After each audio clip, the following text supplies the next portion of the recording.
Hi everyone, I hope you've enjoyed our chapter on surface area. Today we're on our last lesson of surface area. We're talking about surface area of spheres today. This is 12.7, surface area of spheres. Let's first define what a sphere is. A sphere is the locus of all points in space equidistant from a given point, which is the center.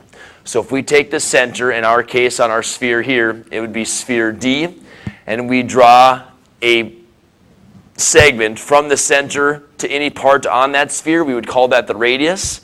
And if we move that radius in all directions, it would make this sphere. Okay, so that's the general definition of what a sphere is.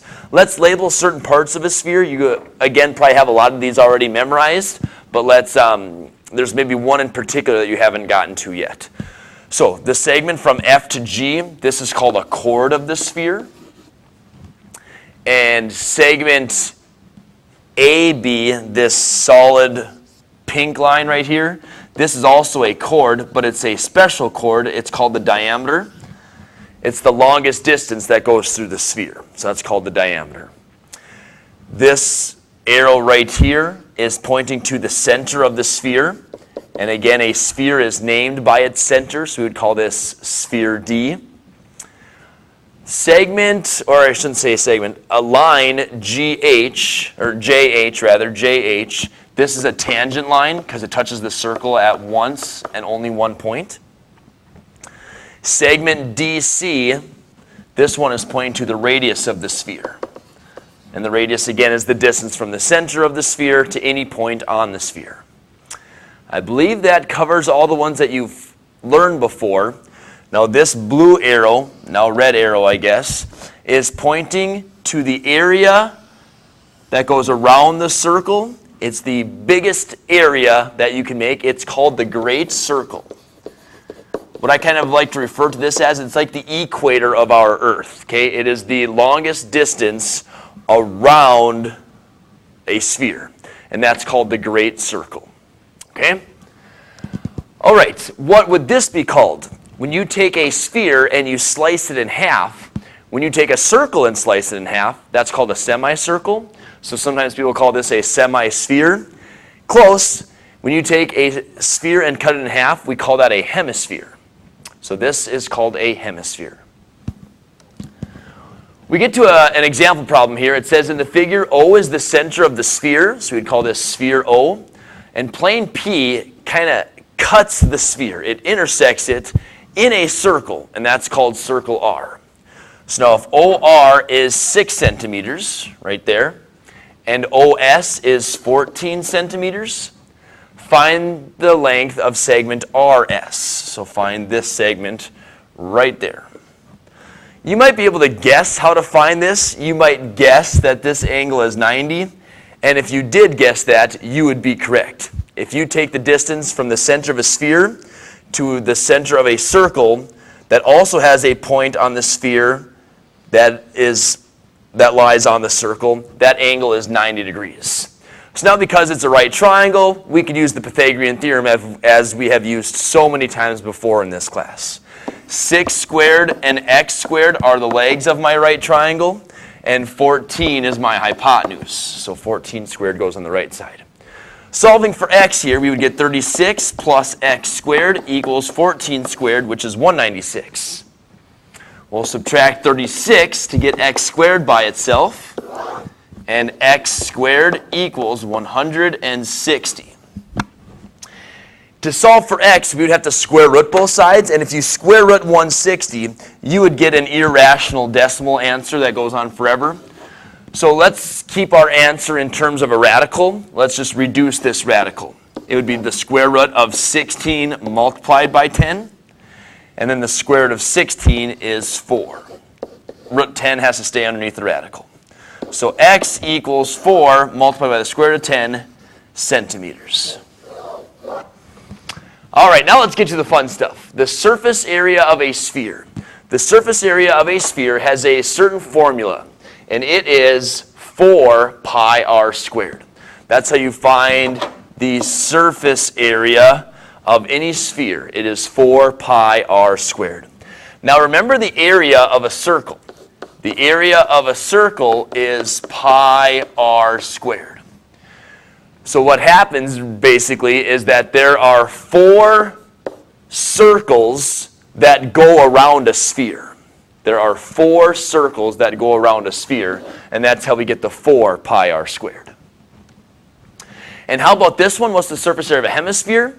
Well, if you take 4 pi r squared and you cut it in half, 4 divided by 2 is 2 pi r squared.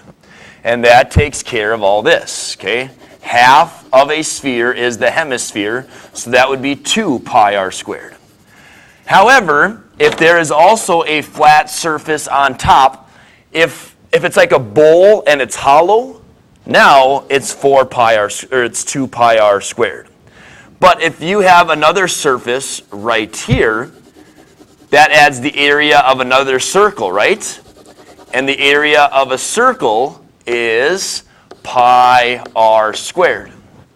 So the red surface, that's 2 pi r squared. This blue circle is 1 pi r squared. So if we want to find the surface area of the entire hemisphere, what's 2 pi r squared plus 1 pi r squared? 3 pi r squared. So that's how we get the surface area of a hemisphere, 3 pi r squared.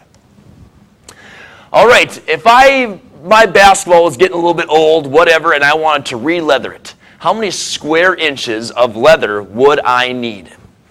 Well, there's only one thing that you need to find the surface area of any sphere. The surface area is 4 pi radius squared. As long as I know the radius, I could find the surface area of any sphere. So what's the radius of a standard women's basketball? Have you ever noticed this number before on a basketball? It says 28.5 for a women's basketball. 28.5 is the circumference. If you go around the basketball with a tape measure like this, and it goes on the other side, right? If you were to take a tape measure and measure that, it would be 28.5 inches. So the circumference equals 28.5. And the formula for circumference is 2 pi r. So if we put 28.5 into circumference, 28.5 equals 2 pi r. Now we could find the radius by dividing both sides by 2 and by pi. Divide by 2 and by pi. When you take 28.5 and you divide it by 2 and divide it by pi, you would get the radius to be approximately 4.54. 4.54 inches. Now, let's substitute this into here. Okay? So the surface area equals 4 pi 4.54 squared. So if you take 4.54 times 4.54 times the pi button times 4, you would get approximately, the surface area is approximately 258.55 square inches.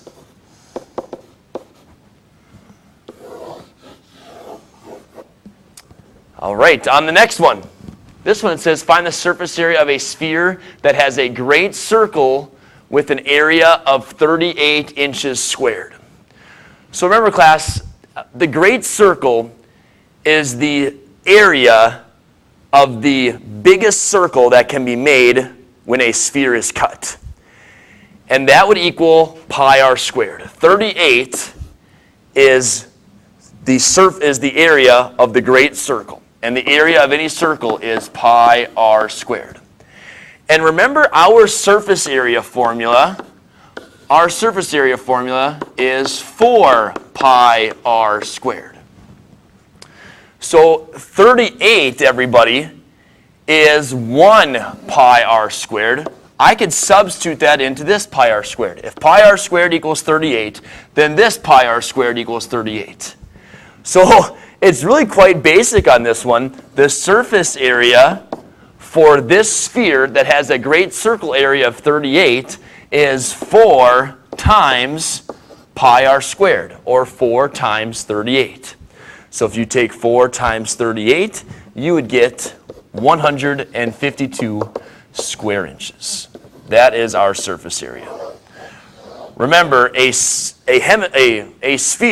is 4 circles, the area of 4 circles that go around it.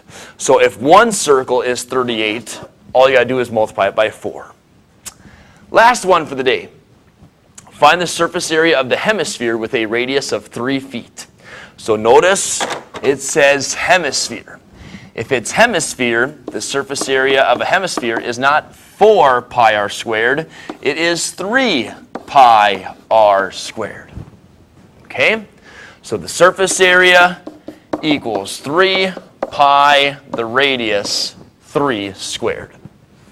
So we'll keep our answer in terms of pi first. 3 squared is 9, and then 9 times 3 is 27 pi. And that would be in square feet.